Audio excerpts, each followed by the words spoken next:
कर्मचारी आहे संजय गांधी सावनबाग योजना कारण आता तुम्ही 2 मिनिटं देऊ शकाल की नाही तर थांबतो अध्यक्ष मला 2-3 मिनिटं देऊ शकाल ना।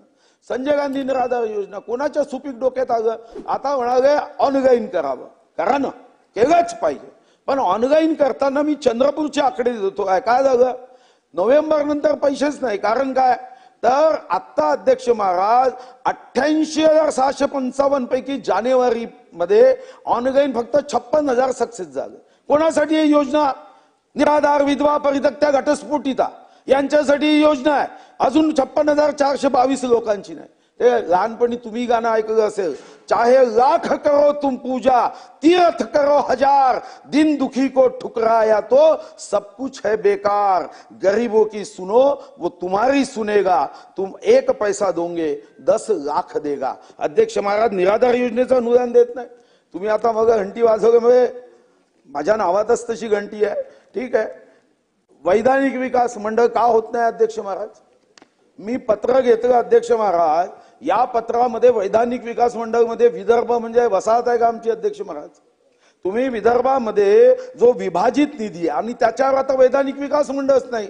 माझी माननीय मुख्यमंत्री महोदयांना आग्रहाची विनंती आहे की ताबडतोब केंद्र सरकारकडे जाऊन वैधानिक विकास मंडळाची स्थापना ही ताबडतोब केली पाहिजे। क्रीडा क्षेत्रामध्ये 538 कोटी अध्यक्ष महाराज आपल्याला मिशन अध्यक्ष महोदय दिव्यांग कल्याणला 1526 कोटी रुपये दिले। काही बाबीमध्ये संजय गांधी निराधार असतील किंवा अस्थिव्यंग दिव्यांगांना त्या ठिकाणी देण्यात आलेल्या सवलती असतील या सवलतीमध्ये वाढ करण्याची आवश्यकता आहे अध्यक्ष महोदय 1,500 वरून 3,000 पर्यंत अशा प्रकारची काही बदल त्या ठिकाणी करण्याची आवश्यकता आहे। हे उद्दिष्ट येत्या 5 वर्षात साध्य करण्याचे राज्याचे नवीन गृहनिर्माण धोरण लवकरच जाहीर करण्यात येणार आहे। राज्यात प्रधानमंत्री आवास योजना पीएम जनमन या केंद्र पुरस्कृत तर रमाई आवास शबरी आवास आदिम आवास पारधी आवास अटल बांधकाम कामगार वसाहत यशवंतराव चव्हाण मुक्त वसाहत पुण्यश्लोक अहिल्यादेवी होळकर आवास मोदी आवास तसेच धर्मवीर आनंद दिघे घरकुल या योजना राबवण्यात येत आहेत।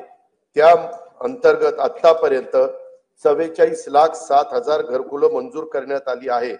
प्रधानमंत्री आवास योजना ग्रामीण टप्पा 2 अंतर्गत सन 2024-25 करता 20 लाख घरकुलांच्या उद्दिष्टापैकी सुमारे 18,38,000 घरकुलांना मंजुरी दिली असून 14,71,000 लाभार्थींना पहिल्या हप्त्यासाठी 2,200 कोटी रुपये वितरित करण्यात आले आहेत। ही योजना राबवण्यात महाराष्ट्र देशात प्रथम क्रमांकावर आहे। लोकप्रतिनिधी आणि लाभार्थींच्या मागणीला प्रतिसाद म्हणून राज्य सरकारकडून या योजनेच्या अनुदानात 50,000 रुपयाची वाढ करण्यात येणार आहे। या सर्व घरकुलांच्या छतावर सौर ऊर्जा संच देखील बसवले जाणार आहेत।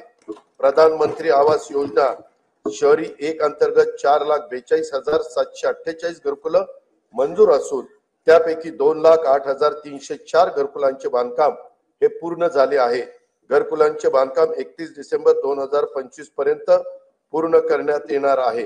प्रधानमंत्री आवास योजना शहरी 2.0 अंतर्गत पुढील 5 वर्षासाठी 5 लाख घरकुलांचे उद्दिष्ट असून त्यासाठी 8,100 कोटी रुपयाचा निधी उपलब्ध करून देण्यात येणार आहे।